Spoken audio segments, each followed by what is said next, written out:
A continuación, pues hasta ahora nos habéis oído hablar a nosotros, pero también es importante que os oigáis hablar a vosotros y vosotras, ¿no? Y que nosotros os oigamos a vosotras. Y para eso, ahora, pues Maribel Navarro, paciente que seguramente la mayoría de todos vosotros y vosotras conocéis, de la Asociación Española de Esclerodermia, pues nos va a dar una charla muy interesante, ¿no?, de qué debe tener en cuenta en un paciente para cuidarse, ¿no? Tu punto de vista. Pues Maribel, cuando tú quieras. Sí, vamos a hacerlo un poquito diferente. Sí. Lo que voy a hacer es hacer unas preguntas a Maribel y ella pues va a contestar, pues bueno, pues desde la pasión, desde el conocimiento, desde el sufrimiento. ¿Te parece, Maribel? Sí. La primera es que nos gustaría que nos contaras cómo fue el proceso de visitas médicas hasta obtener el diagnóstico de esclerodermia. ¿Cuánto tardaste? ¿Qué pasaba por tu cabeza? Pues sí, agradecer. ¿Me oís bien? Ahora. Bueno, además voy a subir un poquito el volumen para que no se duerma nadie a estas horas porque es un horario muy crítico. Agradecer de verdad a las personas que habéis contado conmigo para dar este testimonio y deciros que yo la esclerodermia me ha venido a los 62 años y fue el regalo de jubilación. O sea, yo me jubilé en diciembre y en enero enfermé. O sea que el regalo de jubilación fue, en vez de las plaquitas que a uno suelen regalarle, pues a mí me las regalaron pero en la piel. O sea, me hicieron la placa directamente en la piel. Cuando hablo de regalo, lógicamente lo hago en el sentido sarcástico, pero tener en cuenta que a lo largo de estos años, al final, me han regalado regalos peores, os lo puedo garantizar. Es decir, que en este momento convivo absolutamente con mi esclerodermia, es mi testimonio, lógicamente todo el mundo, cada uno tendrá su testimonio, pero en el mío concreto, hoy después de 3 años y pico, puedo decir que sin ser un regalo, bueno, al principio parecía un regalo trampa, pero que, bueno, pues convivo con la esclerodermia. Y eso que, ya centrándome en tu pregunta, fue un poquito, bueno, para mí, a mí me pareció muy largo el proceso hasta el diagnóstico. Posiblemente para vosotros, pues a lo mejor no están largos, pero claro, para una paciente que no sabe qué le pasa y que se empieza a encontrar mal, yo me empecé a encontrar mal en enero del 2022 y bueno, mal en el sentido de que empecé a respirar mal, empecé a no poder prácticamente andar, a no poder llevar una vida cotidiana. Tenía actividades y tuve que dejarlas a pesar de que yo estaba jubilada, sí que tenía actividades porque siempre he sido activista y he hecho muchas colaboraciones y tuve que dejarlo todo. Y entonces el proceso fue, bueno, primero estaba en una traumatología de la mutua privada, pero enseguida fueron un mes, 2 meses, no supo encontrar qué es lo que me pasaba, porque es muy difícil. Yo sé que decís a los médicos que hay que decir muy concreto lo que a uno le pasa, pero es que a uno no tiene ni idea. Es que me dolía todo. Es decir, un día me dolía la rodilla, al día siguiente iba y que me dolía el pie, al día siguiente no podía con mi cuerpo porque mi columna no me aguantaba y claro, explicar todo esto pues era complicadísimo. Dice, no, concreta mucho. Bueno, yo os entiendo cuando no podéis entender qué es lo que está pasando. Pero bueno, incluso entonces este doctor me dijo, mira Maribel, yo creo que tú no tienes nada de mi especialidad. Creo que tienes algo de corazón, por lo tanto ves al corazón porque los cuadros que tú me explicas de no poder respirar, de no poder andar, puede ser que sea algo cardiovascular. Y bueno, ya entendí o yo comprendí o quise creer que me iba a ir a la Seguridad Social y lo iba a hacer todo a través de la Seguridad Social y así lo hice. Fui a la doctora de cabecera, ella pues me empezó a mandar pruebas, pero bueno, va todo lento. O sea, Esta mañana hablábamos de que vosotros, los médicos, tenéis a veces en 25 minutos, pues no sé cuántos pacientes. Yo os entiendo, ¿eh? Y que cuando nosotros nos quejamos como paciente no nos quejamos de las personas, no nos quejamos del profesional, nos quejamos del sistema, porque lo que funciona peor es el sistema. Los profesionales, unos serán buenos y otros malos, como en cualquier profesión, pero el sistema es muy lento, el sistema es muy lento, y a veces no existe la coordinación suficiente como para que si tienes un cáncer, pues enseguida todas las alarmas y los protocolos van rápidos porque se conoce enseguida la enfermedad. Pero una enfermedad de estas, pues ya sabéis que es mucho más complicado.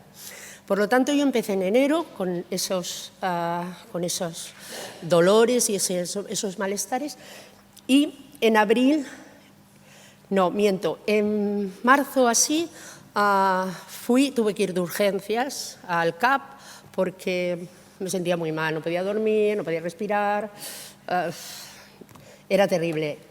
En abril, no, sí, en marzo me hicieron un electrocardiograma y me encontraron que estaba mal.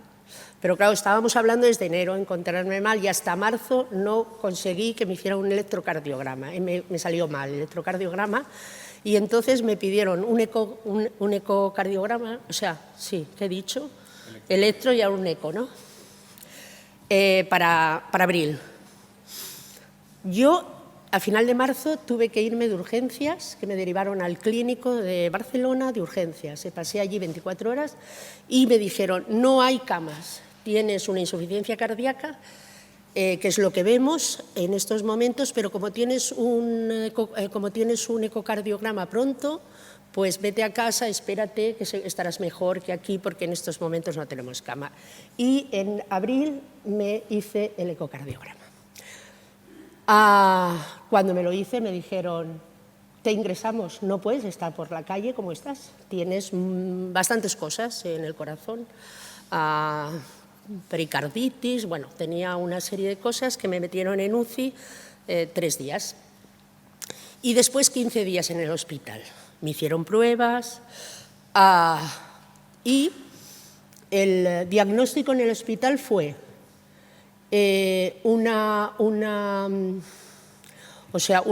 ¿cómo se dice? Esto que decíamos, ¿no? Bueno, que tenía una inflamación, exacto, una inflamación generalizada de todo mi cuerpo, tenía pericarditis y tenía insuficiencia cardíaca. Y yo pregunté por las analíticas y me dijeron que habían salido bien. Desde el punto de vista de mi sistema autoinmune, las analíticas, por lo visto, no daban ningún otro tipo de problema. Esto fue en abril. Yo salí, pero sí que me dijo la doctora que me derivaba para que me visitara la reumatóloga de la Seguridad Social. Esto fue en abril, cuando yo salí del hospital, y la reumatóloga me visitó en agosto. Yo desde abril a agosto, me imagino que como muchas otras personas, mi vida prácticamente fue un infierno, porque es que yo no podía hacer nada, porque además tenía una anemia galopante que tampoco sabíamos de qué venía, y pues mi cuerpo no me daba, yo no podía comer en la mesa, no podía acompañar nada, o sea, yo iba de mi casa al bar de abajo porque digo, bueno, algo tengo que hacer con mi vida, iba a ver a mis amigas o no sé qué al bar de abajo, y me costaba llegar, pero muchísimo, y pasé todo el verano, y en agosto, cuando ya fui a la doctora, a la reumatóloga, me dijo, sé lo que tienes, esclerodermia, y sí que me dio el diagnóstico. Yo notaba que en el hospital la doctora venía e intentaba pellizcarme, y ahí me di cuenta que yo estaba súper hinchada.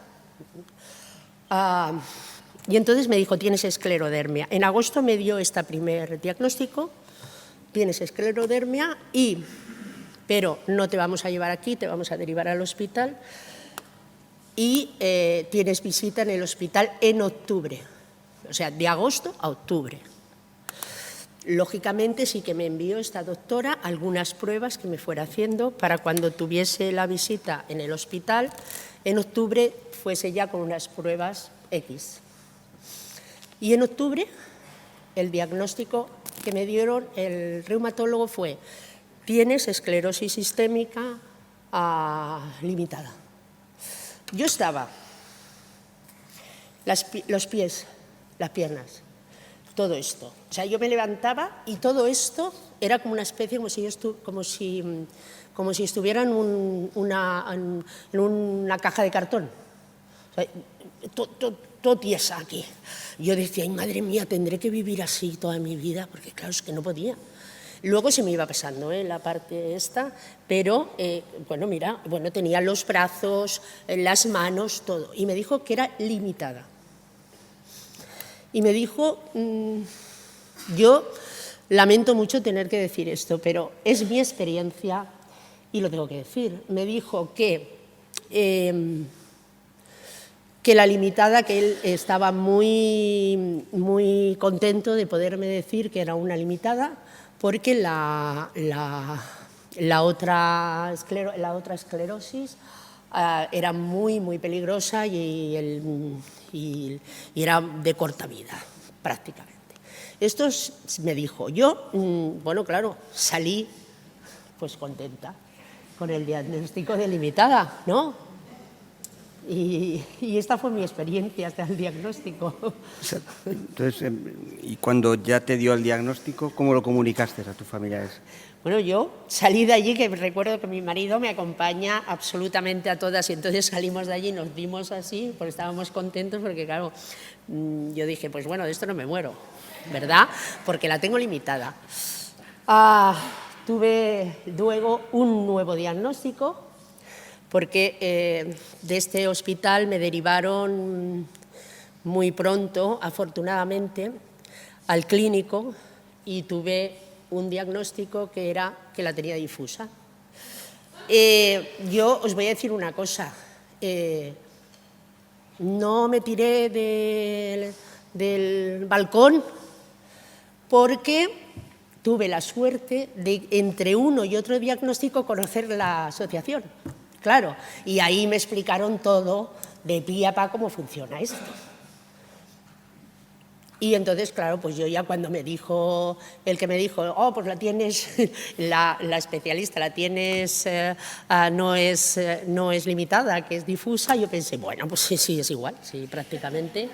¿Qué es lo que tengo mal por dentro? Explícame. Y entonces, bueno, todo fue ya mucho más sencillo. Y entonces lo que tú decías, que cuando me dan el diagnóstico, como yo ya estoy muy bien informada sobre este tema, pues bueno, pues lo acepto, hago las preguntas de rigor y intento seguir para adelante. ¿Tienes ya el diagnóstico? Sí. ¿Conoces la asociación? Tengo el diagnóstico, sí. ¿Y cómo impacta la esclerodermia en tu vida diaria, tanto a nivel físico como emocional? ¿Y cómo influye la enfermedad a la hora de realizar tus actividades diarias? Bueno, o sea, en tu día a día, la esclerodermia, una vez que ya sabes. Sí, bueno, yo, tal y como os contaba, claro, yo era una persona muy activa, porque yo, a pesar de estar jubilada, pues eso, hacía mucha actividad y colaboraba mucho y hacía funciones de mediación, en fin, hacía muchas cosas y estaba muy activa. A raíz de la enfermedad, primer año y pico, pues lo abandoné absolutamente todo porque no podía hacer nada. Después ya de la medicación adecuada en el clínico y tal, en el hospital clínico, que es donde me llevan, bueno, mi vida ya empezó a cambiar, lógicamente, porque, bueno, empecé a ya no a tener anemia, empecé a ya no tener la fatiga que tenía de forma continuada, empecé a que mis articulaciones ya empezaran a funcionar un poco, podía andar, empecé a poder hacer deporte, bueno, empecé a normalizar mi vida. Y a partir de ahí las dificultades importantes que mantengo pues son las de mis manos, que mis manos todavía están pues bastante inflamadas y por lo tanto me dificulta mucho. Pues mira, me dificulta mucho en faenas de cocina, que las mujeres en esto entendemos, ¿no? Pero os voy a decir una cosa. Mi compañero, que nunca cocinaba, cuando estaba más enferma,